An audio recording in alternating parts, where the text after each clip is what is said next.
Hello! A strong, healthy core is important for our health and posture.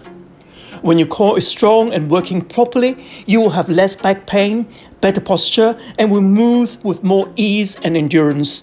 But how do you know if your core strength is where it needs to be? I can tell you that chisel abs, a thin waist, or the ability to do 100 sit-ups are not reliable signs of a strong core. Instead, here are 5 signs to know if your core is weak and what you can do about it. First, your back hurts. The most common side effect of a weak core is back pain, and yet most people still don't consider core strengthening as a way to address those problems. The job of your core is to support your spine and act as a center from which all movement stems. If those muscles are not properly conditioned, meaning if they aren't conditioned to engage when they're supposed to, your spine is at risk for being overworked, and muscular strain and tension are inevitable. The pain will most likely occur in your lower back, but can even occur in your neck, making simple tasks like bending, lifting, and walking totally miserable for you. Secondly, you have poor balance. This may not be an obvious one, but one of the main culprits of poor balance is a weak core. Your core muscles help to stabilize your pelvis, and a stable pelvis allows you to have a better balance.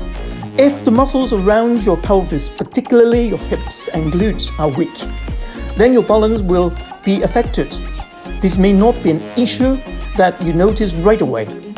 A strong, coordinated, and engaged core helps you to react to balance challenges more efficiently and may prevent that next fall.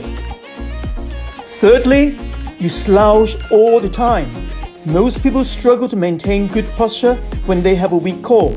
It becomes so easy to slouch, and you may not even realize you are doing it. Observe your posture right now. Are your shoulders rolled forward?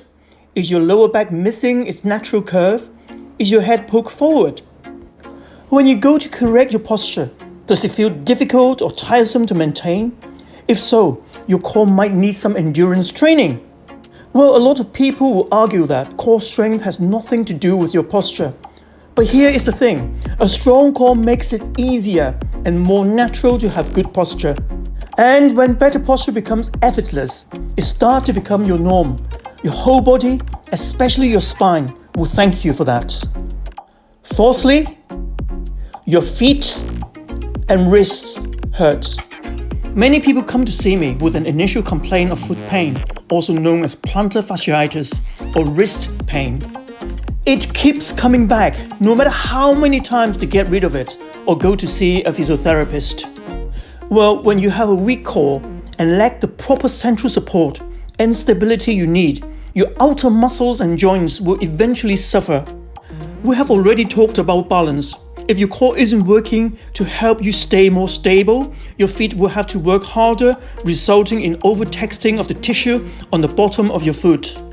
And if your middle back cannot support you when you are pushing or pulling, your wrists will take the brunt, and this can result in stiffness or pain over time. If you have got any chronic problems that isn't getting resolved over time, in the case of your wrist and feet, it may be a sign of a weak core.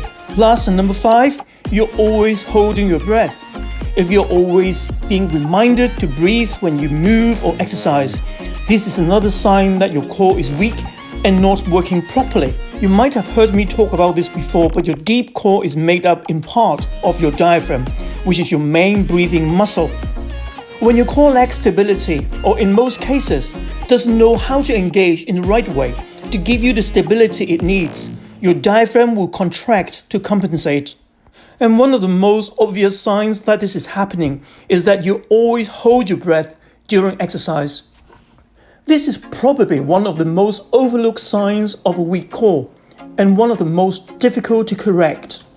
If any of these signs seem familiar to you, then you might want to start paying more attention to strengthening your core. But don't just start doing crunches and plank haphazardly and expect good core strength to follow. Being able to do crunches and planks are the result of good core strength. You must first learn how to strengthen your core properly. Well, if you do suffer from back pain, please take a look at my recently released videos on the corrective exercises of these postural dysfunctions, and read my book on the self-management of lower back pain, which is now available from Amazon. Again, if you like this video, hit the like button. Share it with your friends and leave your comments below. Please don't forget to subscribe to this channel. Hit the bell so that you will be notified of any new video release. Thank you.